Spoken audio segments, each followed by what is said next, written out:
जय हिंद दोस्तों। आज से मैं एम लक्ष्मीकांत का जो बुक है उसका पूरा चैप्टर वाइज वीडियो लेकर के आऊँगा। हर रोज़ आपको एक या दो वीडियो ज़रूर मिलेगा। तो आज हम स्टार्ट करेंगे ऐतिहासिक पृष्ठभूमि।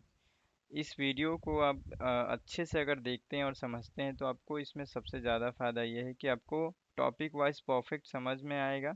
प्लस आप बहुत अच्छे से नोट्स बना सकते हैं। ठीक है, तो चलिए स्टार्ट करते हैं।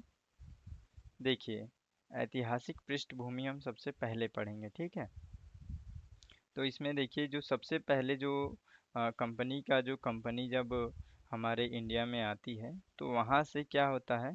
ठीक है, ये 1700 यहाँ से शुरू होगा इनका पूरा रेगुलेशंस। ठीक है, ये जितने भी एक्ट बनाते हैं वो एक्ट हम सबसे पहले देखेंगे, क्योंकि जो ऐतिहासिक पृष्ठभूमि ये जो ऐतिहासिक पृष्ठभूमि है, हम जितने भी एग्ज़ाम आप देखेंगे मैं पूरे एग्ज़ाम के पैटर्न वाइज आपको बताऊंगा।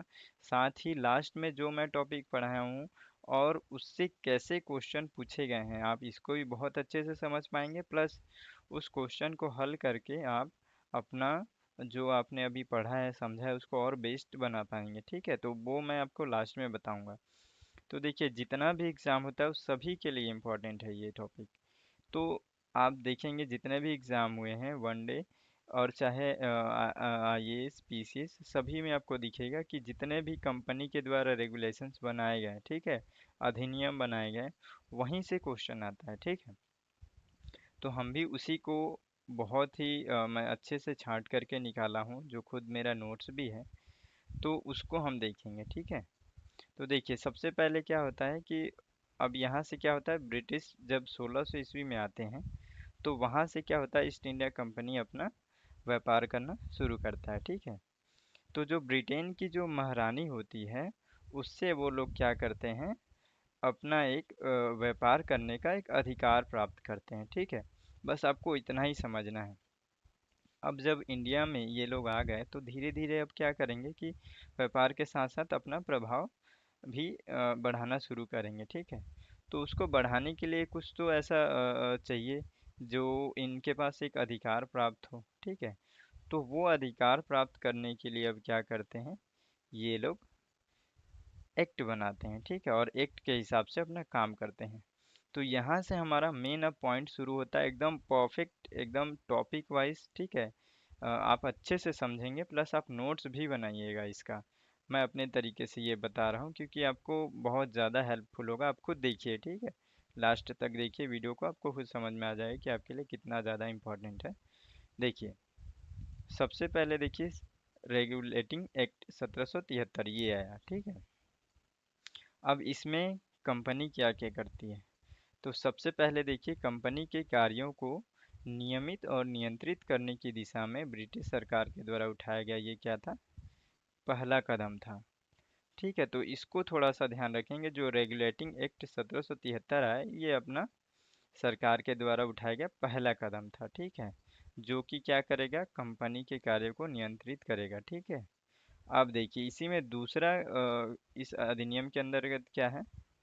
ठीक है, इसके द्वारा पहली बार कंपनी के प्रशासनिक और राजनीतिक कार्यों को क्या हो गया, अब यहाँ से मान्यता मिल गया। और यही मान्यता चाहिए था ताकि कंपनी अब क्या करे, सारे रेगुलेशंस के हिसाब से चले। ठीक है, देखिए उसके बाद से क्या चेंजेस हुआ इस रेगुलेटिंग एक्ट में, जो बंगाल का जो गवर्नर था अब उसको क्या कर दिए, बंगाल का गवर्नर जनरल बना दिए। ठीक है, और साथ ही साथ क्या किए, उसकी जो सहायता करने के लिए अब जो गवर्नर जनरल है उसको कोई भी काम करना है, कोई भी निर्णय लेना है, कोई भी नियम बनाना है, तो उसके लिए क्या किए, 4 सदस्यीय कार्यकारी परिषद का गठन कर दिए। ठीक है, तो अब यहाँ पे सबसे ये देखिए ये एक रहेगा मेन, जो इसमें थोड़ा आपको फोकस रखना है कि ऐसे पहले जो गवर्नर थे उनका नाम था वारेन हेस्टिंग्स। ठीक है, तो आपको ये ध्यान रखना है कि जो पहले जो गवर्नर थे वो क्या थे, लॉर्ड वारेन हेस्टिंग्स। ठीक है, देखिए इसी में क्या चेंजेस किया गया, जो मद्रास है, ठीक है, मद्रास है, बम्बई है, इसके जो गवर्नर हैं, और ठीक है, ये सब क्या हो गए, बंगाल के गवर्नर जनरल के अधीन हो गए। यानी कि यहाँ पे क्या हो रहा है कि एक तरीके से केंद्रीयकरण का शुरुआत हो रहा है। ठीक है, अगर आपको केंद्रीयकरण नहीं समझ में आ रहा होगा, जिनको भी थोड़ा बहुत अगर बेसिक नहीं समझ में आ रहा होगा तो मैं बता देता हूँ।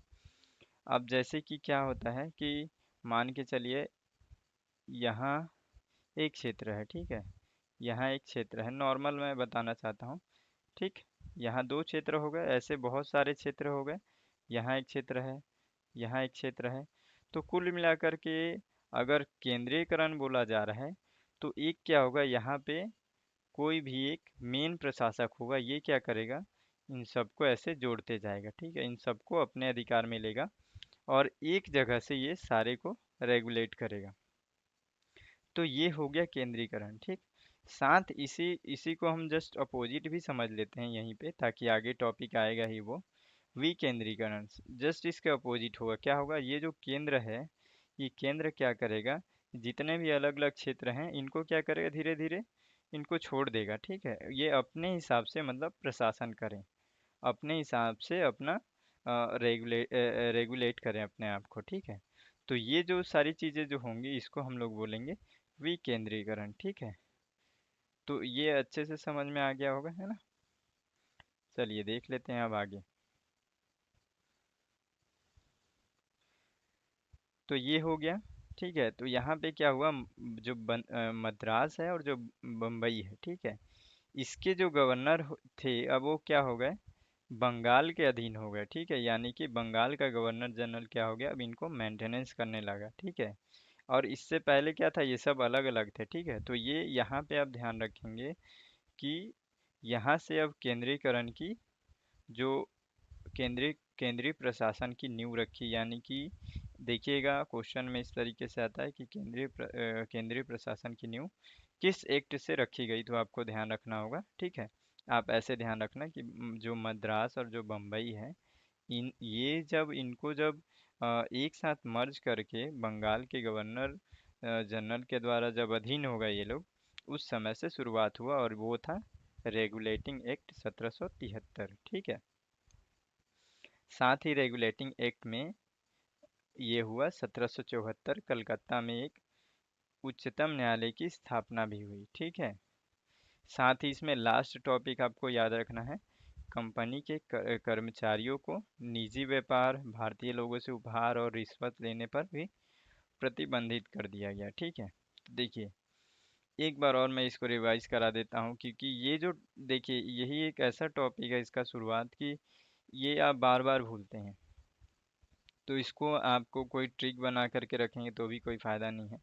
इसको आपको याद रखने के लिए दो चार पॉइंट ऐसा रख लो जो हमेशा ध्यान रहे माइंड में। ठीक है, तो सबसे पहले इसमें से जो मेन पॉइंट है आपको ध्यान रखना है, वो रखना है कि रेगुलेटिंग एक्ट 1773 में, ठीक, सबसे पहले ये है कि जो गवर्नर था वो उसका क्या कर दिया गया, उसको उसका पद नाम बदल करके गवर्नर जनरल कर दिया गया पहला। ठीक है, बंगाल का गवर्नर जनरल। ठीक है, पहले वो बंगाल का गवर्नर था, फिर उसको बंगाल का गवर्नर जनरल हो गया वो। ठीक, पहला टॉपिक। दूसरा, मद्रास और मुंबई, ठीक है, इसको क्या कर दिए, जो बंगाल का गवर्नर जनरल था उसके अधीन कर दिए, यानी कि दो क्षेत्र और इसको दे दिए।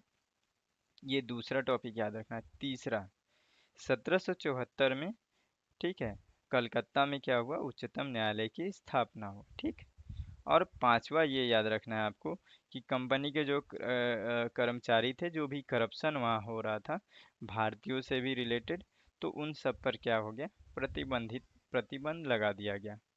तो बस आपको ये चार टॉपिक याद रखना है रेगुलेटिंग एक्ट में। ठीक है, ये क्लियर हो गया। चलिए अब आगे देखते हैं। देखिए, इसके बाद आया 1784 का पिट्स इंडिया एक्ट। ठीक है, इसमें भी देखिए देखिए बहुत शॉर्ट रूप से बनाया हो, जो सबसे मेन इंपॉर्टेंट है, जिसको आप बहुत अच्छे से नोट्स बना सकते हैं। तो देखिए 1784 में क्या हुआ, ये सभी एक दूसरे से जुड़े रहेंगे, आपको ये भी ध्यान रखना है। ठीक है, तो देखिए जो पहला जो रेगुलेटिंग एक्ट बना, देखेंगे हम भी कोई सा भी एक्ट बनता है तो उसमें क्या होता है, कुछ ना कुछ ऐसा कमी रहता है। जब वो धीरे धीरे रेगुलेट करते हैं तब समझ में आता है कि हाँ यहाँ पे ये थोड़ा कमी है, इसको सुधार करना पड़ेगा। ठीक, तो वैसे ही क्या हुआ, 1784 का जो पिट्स इंडिया एक्ट है, याद रखिएगा, 1784 का जो पिट्स इंडिया एक्ट आया, वो क्या हुआ, 1773 की कमियों को दूर करने के लिए लाया गया। ठीक है, तो इसलिए इसका नाम क्या रखे, एक्ट ऑफ सेटलमेंट। ठीक है, ये आपको ध्यान में रखना है।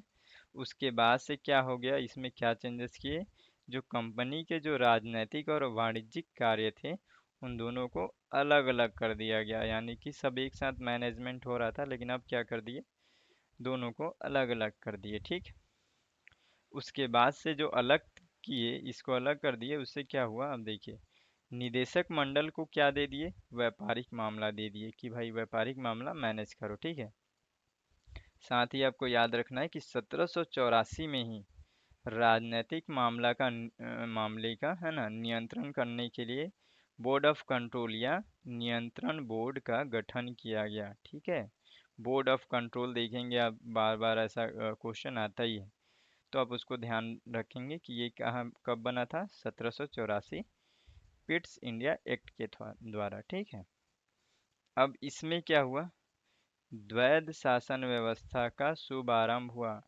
ये जो छोटा छोटा टॉपिक इसी में जोड़ करके रखा हूँ ताकि आपको ध्यान रहे, ये सारे बहुत इंपॉर्टेंट है।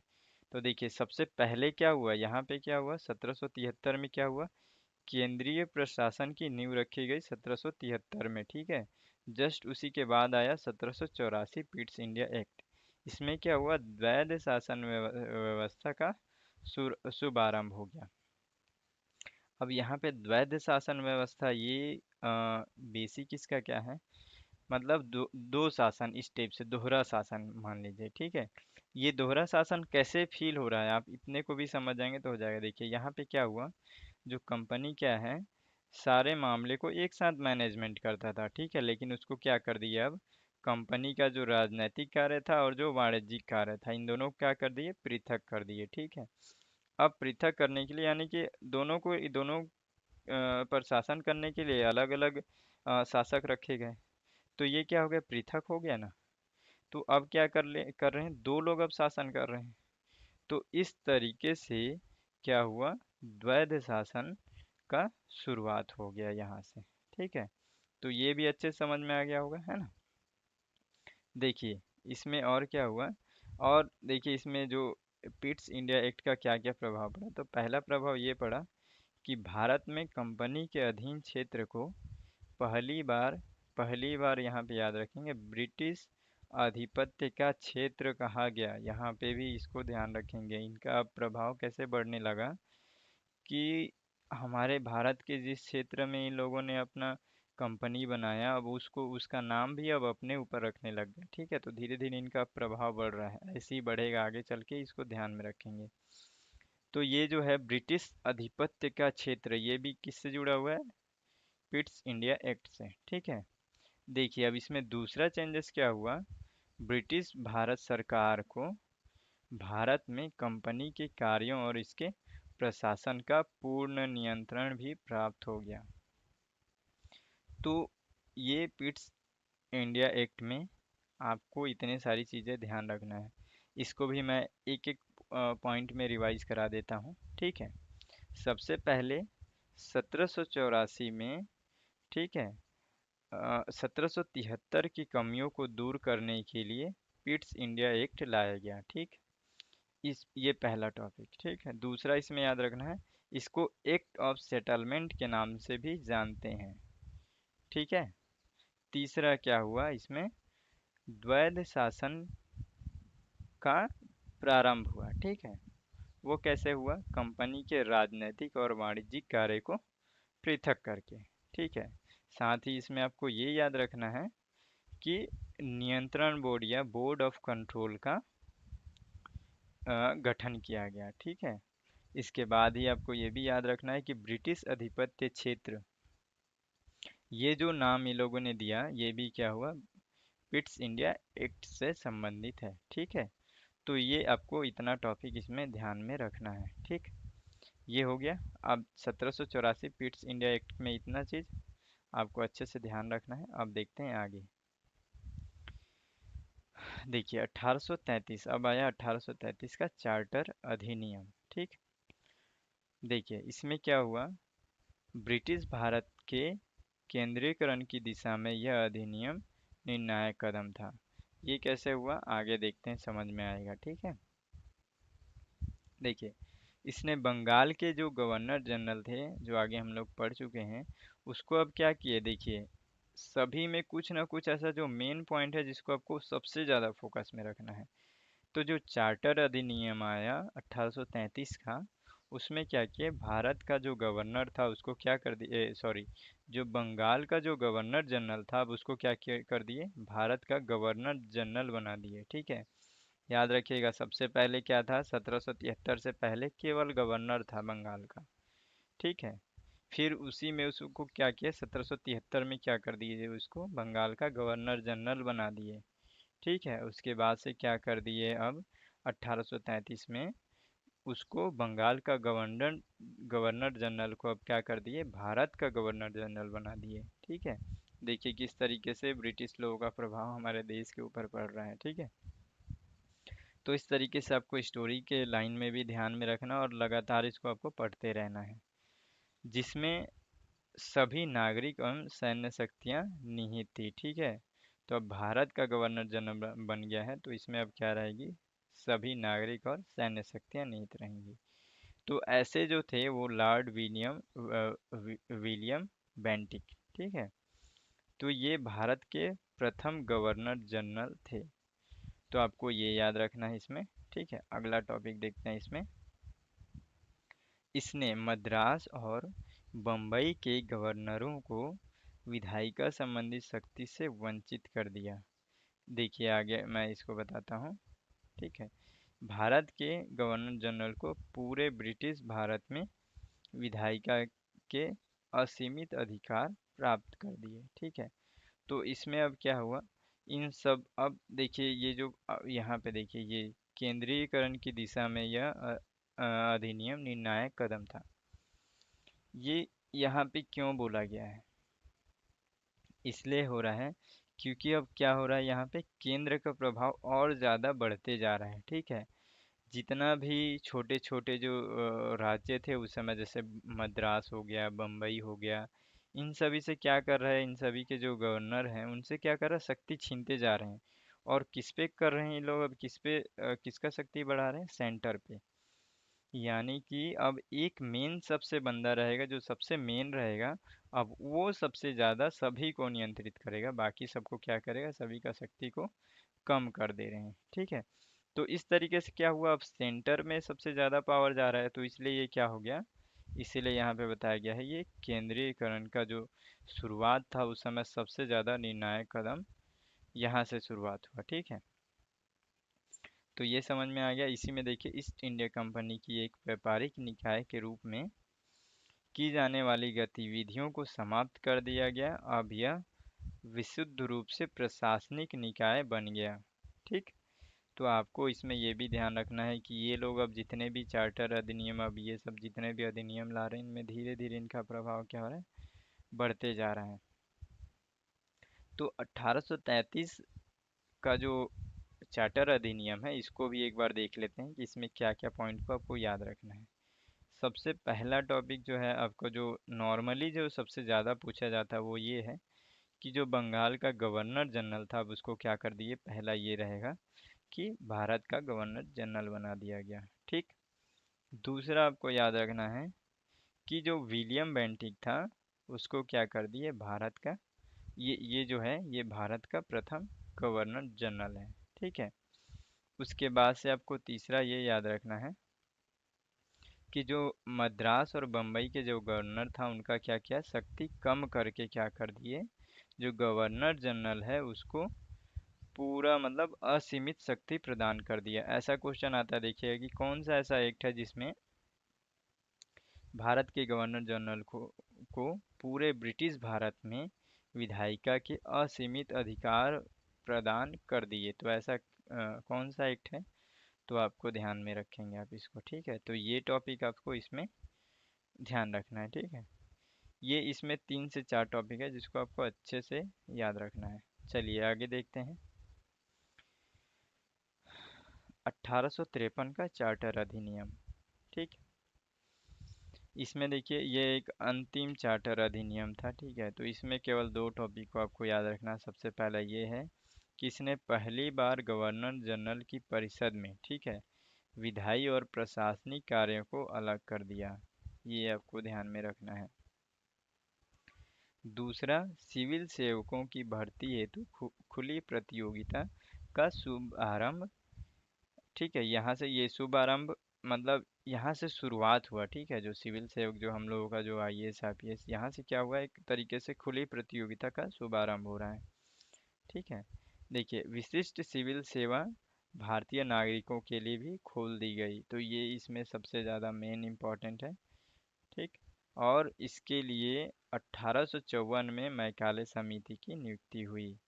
जो इसमें जो मेन टॉपिक है आपको यही ध्यान रखना है, ठीक है, कि जो गवर्नर जनरल की जो परिषद था उसमें क्या किया, विधायिका और प्रशासनिक कार्यों को अलग कर दिया गया 1853 का चार्टर अधिनियम के द्वारा, ठीक है। तो ये पहला। और दूसरा आपको इसमें याद रखना है कि अ, जो भारतीय सिविल सेवा जो है उसमें क्या कर दिया गया, भारतीय नागरिकों के लिए भी, ठीक है, जो सिविल सेवा था उसमें भारतीय नागरिकों के लिए भी इसमें अब उसमें प्रतियोगिता के लिए उनको भी मौका दिया देना शुरू कर दिया गया, ठीक है। और साथ ही इसी में ये देखिए 1854 में जो मैकाले समिति की नियुक्ति की भी इसमें प्रावधान की गई। तो इतना आपको ध्यान रखना है, ठीक है। तो ये अपना यहाँ से ख़त्म हो जाता है जो कंपनी का शासन था वो, ठीक है। अगले चैप्टर में हम पढ़ेंगे, ठीक है, ताज का शासन, ठीक, 1858 से 1947। तो इसको मैं अभी जल्द दूसरे पार्ट में लाऊंगा, ये हमारा पहला पार्ट है।